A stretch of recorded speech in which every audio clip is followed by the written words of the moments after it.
Saludos a cada uno de ustedes. Nuevamente estamos en el aire para poder nosotros continuar con la clase número 5 que tiene que ver con el sermón expositivo. En esta oportunidad vamos a ver sobre los principios básicos para la preparación de bosquejos expositivos. Acompáñenme por favor a un momento de oración. Padre nuestro, te damos gracias por este tiempo en el cual nuevamente nos permites salir en el aire para poder grabar este video que tiene que ver con aquellos principios básicos para la preparación de sermones o bosquejos expositivos. Oramos que el Espíritu de Dios nos guíe en el nombre de Jesús. Amén. Bien, estos principios vienen del libro de James Braga, aquel libro texto que estoy usando para este curso de homilética básica 101. Principio número 1.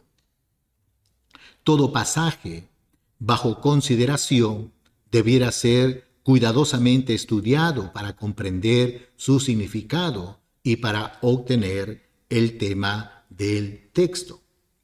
El descubrimiento, hermanos, del tema de un pasaje es una de las primeras tareas en el desarrollo de un bosquejo expositivo. Una vez que se haya conseguido el tema principal, la idea principal, por lo general se simplifica el desarrollo del bosquejo.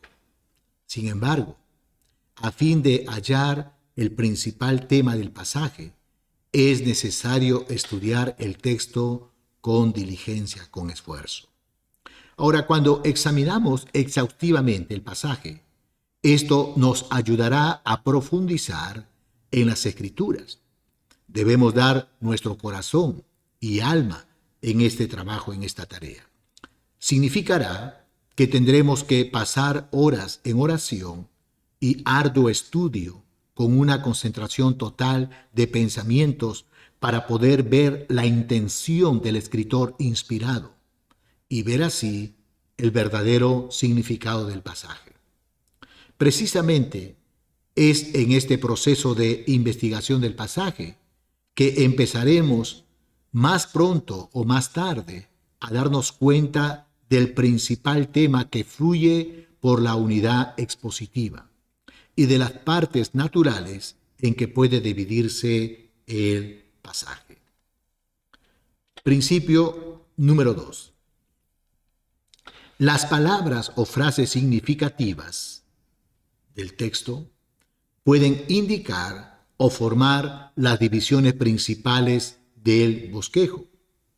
Ya nosotros hemos indicado que en muchos pasajes hay propósito especial para la repetición de varias palabras o frases significativas.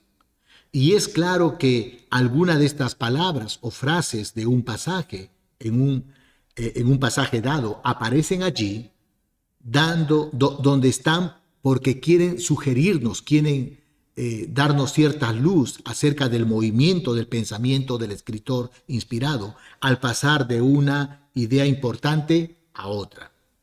Por ejemplo, si nosotros leemos detenidamente Efesios capítulo 1, del 3 al 14, al leer este texto, podemos darnos cuenta de lo siguiente. En el versículo 6, vemos que el texto dice, para alabanza de la gloria de su gracia. En el versículo 12, dice, para alabanza de su gloria. En el versículo 14, para alabanza de su gloria. La repetición de estas frases nos lleva a investigar si el Espíritu Santo deseaba que cada una de estas fuera indicativa de una división de pensamiento. Al estudiar Efesios 1, del 3 al 14, con esto en mente, aprendemos que Pablo trata aquí de la obra de Dios en la redención. ¿Y qué observamos? Lo siguiente. Los versículos del 3 al 6 describe la obra de Dios, el Padre, en nuestra redención. Y por eso termina el verso 6 con este pensamiento, para alabanza de la gloria de su gracia. Pero en realidad está hablando allí, los versos 3 al 6, la obra de Dios el Padre. Los versículos del 7 al 12 nos describe la obra de Dios, el Espíritu Santo. Perdón, la obra de Dios, el Hijo. Eso nos describe. Y aquí nosotros podemos ver que en el verso 12 termina para alabanza de su gloria. Pero en este caso está hablando de la obra de Dios, el Hijo, la obra de la redención. Los versículos 13 al 14 nos describe la obra de Dios, el Espíritu Santo. Así, la obra de la redención es atribuida a las tres personas de la Trinidad. No es de asombrarse que Pablo exclame al terminar cada sección para alabanza de su gloria. ¿Se dan cuenta? Qué interesante es esto. Principio número 3. El bosquejo puede ser sacado de la unidad expositiva en un orden diferente del que se halla en el texto.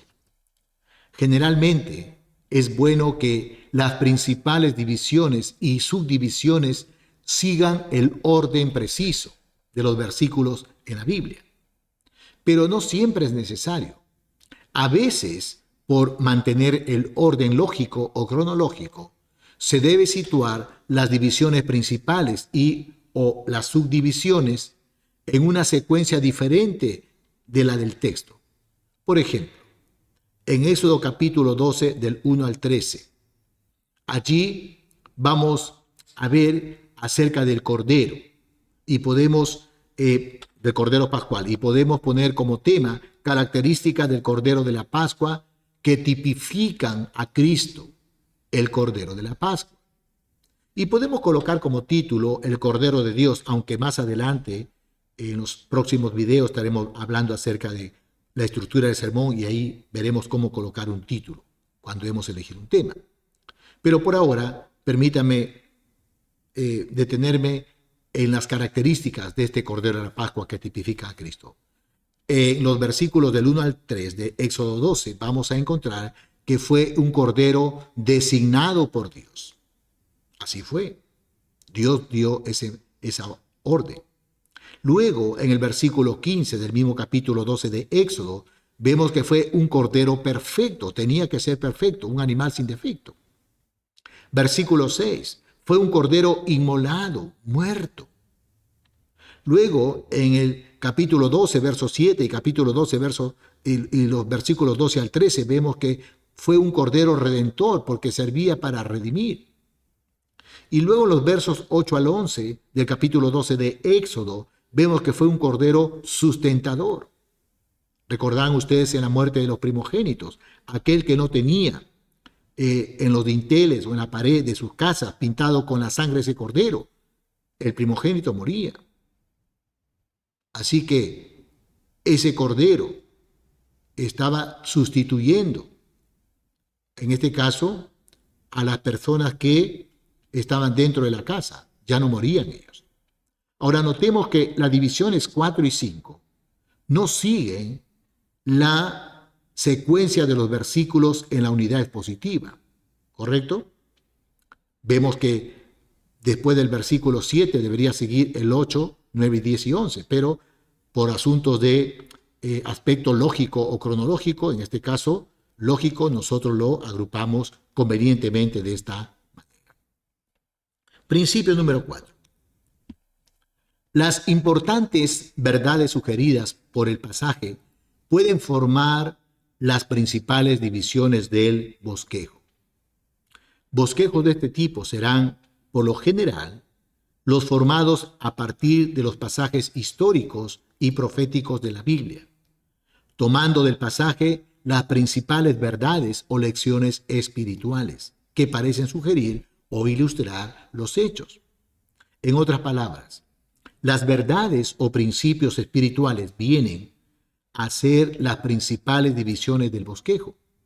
Como ejemplo podemos ver, en este caso, el acontecimiento histórico de la caída del hombre, en Génesis capítulo 3, versos 7 al 13. Nuevamente usted tendrá que leer esto detenidamente. Por ejemplo, aquí yo puse como tema los terribles efectos del pecado en el hombre. Y como título, el pecado y sus efectos. Y uno puede ver cómo afecta el pecado terriblemente en el hombre. Primero, he tratado de colocar en orden, en este caso lógico, empezando por uno mismo, luego con los demás y luego con Dios, que al final es lo más importante. He ido de menor grado a mayor grado en cuanto a lo que es cómo afecta el pecado en su relación. En este caso, afecta en primer lugar la relación del hombre consigo mismo, versículo 7. Y como subdivisiones tenemos los siguientes.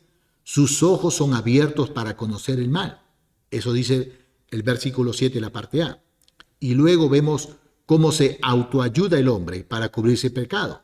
7b, ¿no es cierto? Se hace delantales. En segundo lugar, afecta la relación del hombre con los demás. Versículos del 11 al 13. Vemos nosotros como su punto principal que el hombre racionaliza su pecado culpando a su esposa. ¿Cierto? Versículos 11 al 12. La mujer que me diste, Señor, ella fue la que me dio de comer del fruto prohibido. Y la mujer, vemos, racionaliza su pecado culpando a la serpiente. Versículo 13 del capítulo 3 de Génesis. Y en tercer lugar, afecta la relación del hombre con Dios. Versículos 8 al 10. El hombre, vemos que se esconde de la presencia de Dios. Versículos 8 y versículos 10b. Pero por otro lado, el hombre tiene miedo. Ahí empezó el miedo en el hombre. Versículo 10, la parte A. Como pueden notar, no seguimos aquí un orden cronológico en cuanto a los versículos, ¿no es cierto?, cómo están siguiendo, ¿no?, en un orden numérico en este caso, sino que estamos nosotros tratando de ver un orden lógico, por un lado, cómo afecta el pecado en su relación con el hombre, consigo mismo, con los demás y después con Dios, que al final es una relación más importante. Principio número 5. Se pueden unir 2 o 3 pasajes de mayor extensión, procedente de varias partes de las Escrituras, para formar la base de un bosquejo expositivo. En base a este principio, la unidad expositiva no tiene que consistir necesariamente en un solo pasaje, en el que los versículos van correlativamente, sino que cuando 2 o 3 pasajes, sean breves o extensos, estén decididamente relacionados entre sí, pueden ser tratados como si fueran uno solo. La ofrenda de comunión que encontramos nosotros en la Reina Valera 1960 como ofrenda de paz y descrita en el libro de Levítico, es un ejemplo de lo que venimos diciendo. El primer pasaje que nos habla de esta ofrenda de paz está en Levítico 3, versículos 1 al 17. El segundo pasaje está en Levítico 7, versículos 11 al 15. Y el tercer pasaje está también en Levítico 7, versículos 28 al 32. Ahora, con el propósito de obtener una visión global de las reglas para la ofrenda de paz, agrupamos los 3 pasajes y como resultado obtenemos el siguiente bosquejo, que se aplica mediante tipología a Cristo y al creyente. Como tema, podemos ver aquí reglas acerca de la reconciliación de un pecador con Dios. Título: Paz con Dios. Entonces, vemos aquí, por un lado, en primer lugar, la manera en que se obtenía la reconciliación. Eso lo encontramos en el capítulo 3 de Levíticos, del 1 al 17. Y como primer punto, su punto principal, tenemos mediante un sacrificio designado por Dios. Capítulo 3, 1, versos 6 y 12. Y un segundo punto principal sería por la identificación del pecador con la víctima. Versículos 3 del capítulo 3, luego los versos 7 al 8 y luego el versículo 12 al 13. Y una segunda línea de división principal tenemos el método por el que se podía disfrutarse de la reconciliación. Ahí usamos los 2 pasajes que tenemos, el capítulo 7, verso 11 al 15, el capítulo 7, versículo 28 al 32. Y podemos colocar como un un primer subpunto principal por la participación del ofrecedor en la fiesta, capítulo 7, 11 al 15, y luego por la participación de los sacerdotes en la fiesta, capítulo 7, 28 al 32 de Levítico.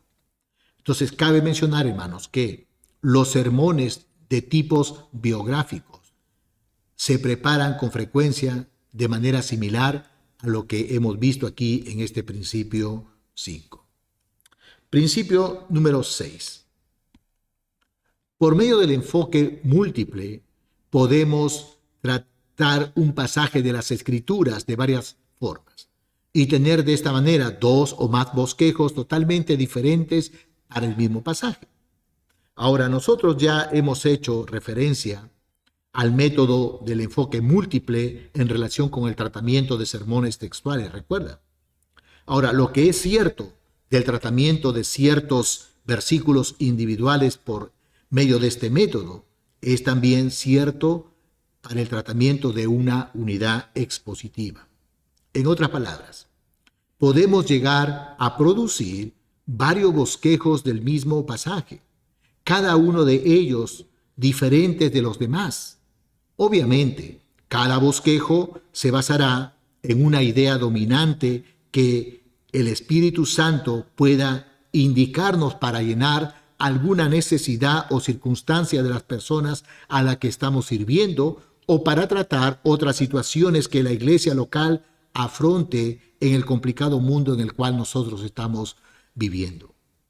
Sin embargo, si empezamos la preparación de nuestro sermón ya decididos con un propósito determinado y eligiendo después un pasaje para ello, nunca debiéramos forzar ideas fuera del pasaje para que concuerden con nuestro objetivo.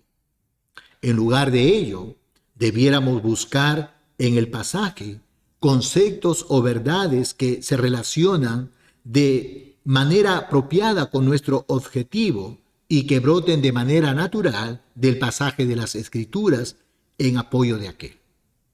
Si no encontramos en el pasaje algo apropiado para nuestro objetivo, lo mejor es dejar ese texto y buscar otro que se relacione con el propósito de nuestro discurso. Ahora, para demostrar cómo se puede aplicar una unidad expositiva de una manera apropiada a varias situaciones, a continuación vamos a ver tres bosquejos diferentes basados en el Evangelio de Mateo, capítulo 14, versículos 14 al 21. Como sabemos, el pasaje se trata de la alimentación de los 5,000 hombres sin tener en cuenta las mujeres y los niños. Al tratar de descubrir el contenido del pasaje, este puede ser considerado desde el punto de vista de cada persona o grupo de personas mencionadas en el texto, incluyendo a las personas de la Trinidad. Al actuar así, podemos hacernos preguntas como las que siguen. ¿Qué es lo que nos revela el pasaje acerca de ellas? ¿Qué es lo que dice o hace o experimenta cada persona? Entonces, vamos a tratar de ver desde el enfoque múltiple este pasaje de Mateo, capítulo 14, verso 14 al 21.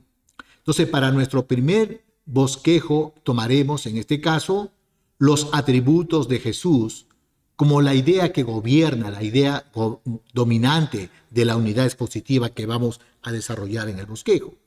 Entonces, podemos colocar como título nuestro incomparable Señor.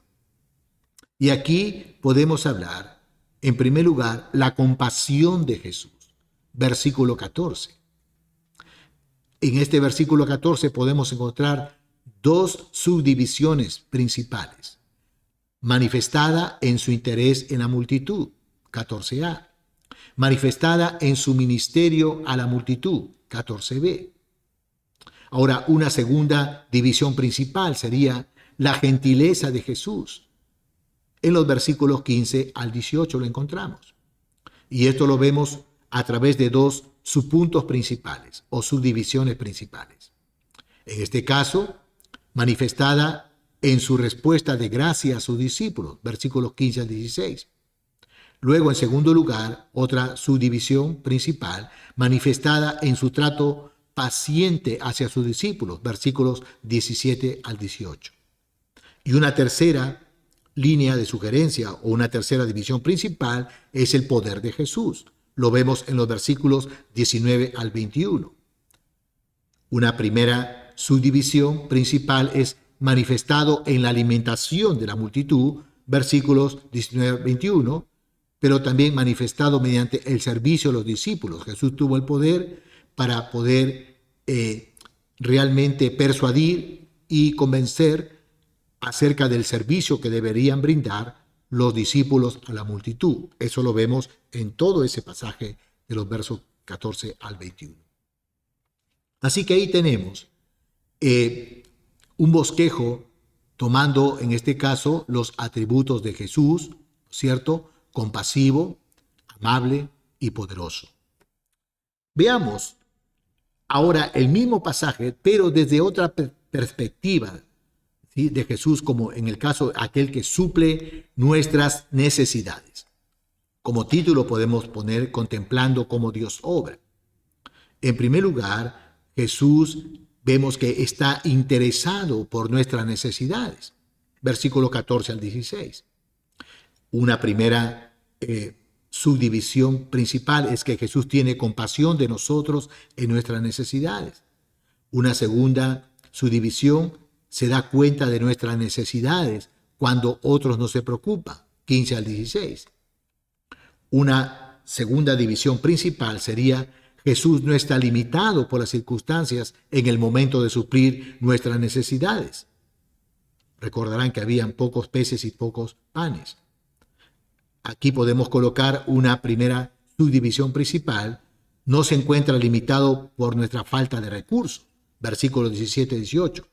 No se encuentra limitado por cualquier otra falta. Versículo 19. Y una tercera división principal sería: Jesús suple nuestras necesidades. Versículos 20 al 21. Y aquí podemos hacer una primera subdivisión: Él suple en abundancia nuestras necesidades. Versículo 20. Y luego una segunda subdivisión: Él provee mucho más que lo suficiente. Versículos 20, 21. Recordarán que sobraron muchas cestas llenas, tanto de peces como de panes. Ahora veamos desde la perspectiva de la fe en relación con nuestras necesidades humanas. Como título podemos poner la relación de la fe con las necesidades humanas.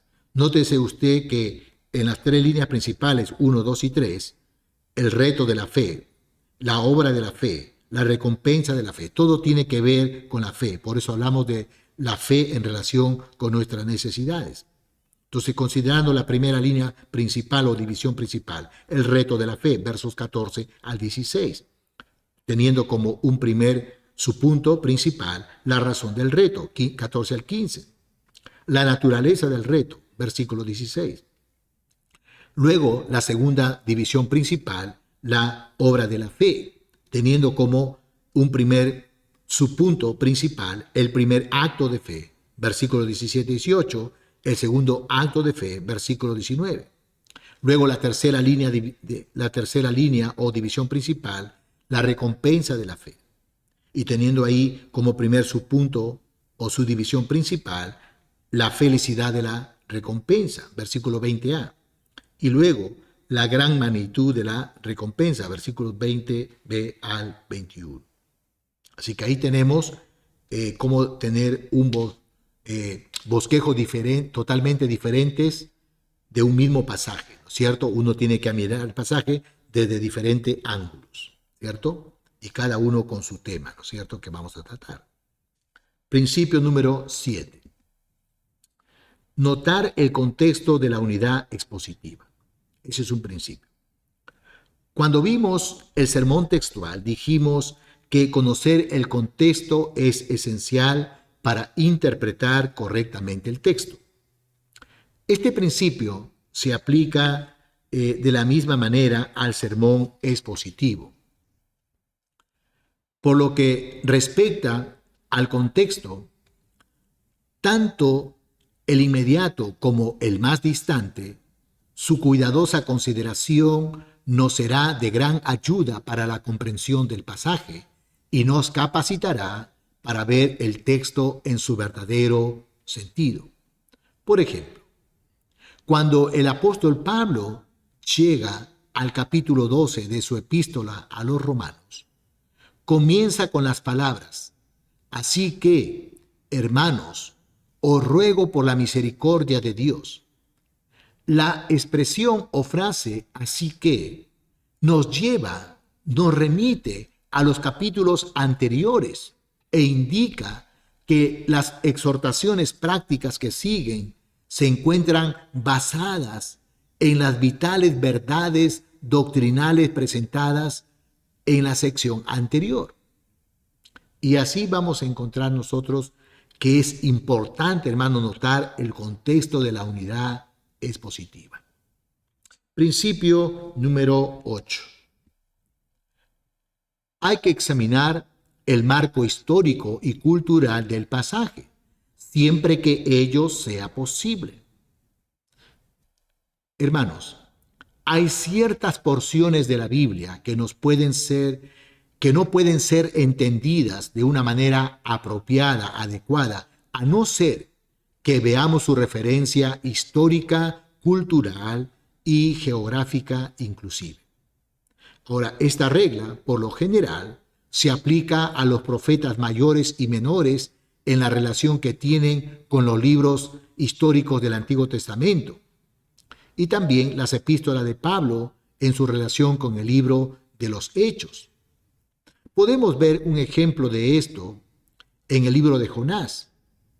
El mensaje de este pequeño libro no puede ser entendido sin relacionarlo con Primera y Segunda de Reyes, y particularmente con el capítulo 14 de Segunda de Reyes, del que aprendemos la trágica condición de apostasía en la tierra de Israel en los últimos días de Jonás.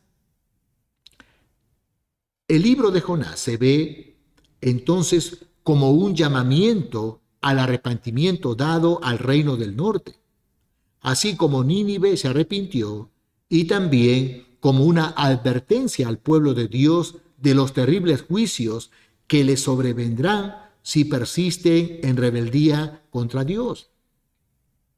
Pensando, por ejemplo, en las epístolas de Pablo, para poder entender Primera de Corintios o Segunda de Corintios, hay que recurrir al libro de los Hechos. Ahí, por ejemplo, hay que ver a partir de Hechos capítulo 18. Ahí está el contexto histórico. Igual también con la epístola a los Efesios. Hay que ir al libro de los Hechos. Entonces, eso nos va a ayudar a conocer el marco histórico y cultural del pasaje. Por supuesto, siempre que ello sea posible. Principio número 9.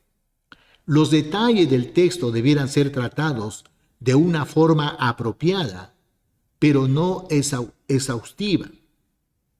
Si bien debemos tratar los detalles del texto de tal forma que saquemos su significado, al explicar sección tras sección, la Iglesia recibe la capacidad de comprender el significado y propósito que el texto quiere comunicar.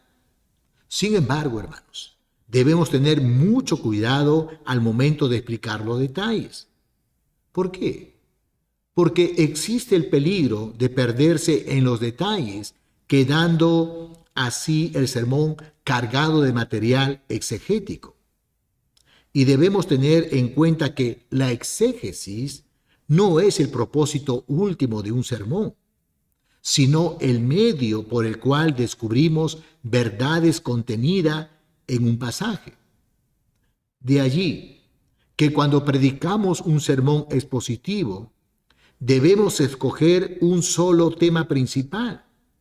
Por lo tanto, debemos introducir en nuestro mensaje solamente aquellos detalles que sean pertinentes al tema.